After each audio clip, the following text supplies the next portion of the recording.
அம்மன் தரிசனம் வரிசையில இன்னைக்கு நம்ம தரிசிக்க போற அம்மன் சங்கரன் கோவில்ல இருக்கிற கோமதி அம்பாளை தான் நாம தரிசிக்க போறோம். சங்கரன் கோவிலில் இருந்து கொண்டு அகிலத்தையே பரிபாலனம் செய்யும் அரசியாக திகழ்கிறாள் கோமதி அம்மன்.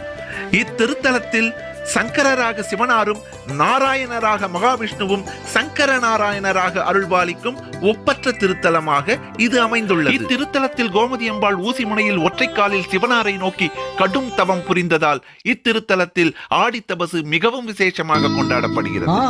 ஆடித்தபசினிலே காட்சி தரும் கோமதி அம்மனை தரிசனம் காண கூடிடுவோம் சங்கரன் கோவிலிலே. ஹரியும் சிவனும் ஒன்று என்று தன்னுடைய கடும் தவத்தால் நிரூபித்த இத்திருத்தலம் உண்மையில் விசேஷமான திருத்தலமாக பார்க்கப்படுகிறது. அம்மன் தரிசனம் தொடரும்.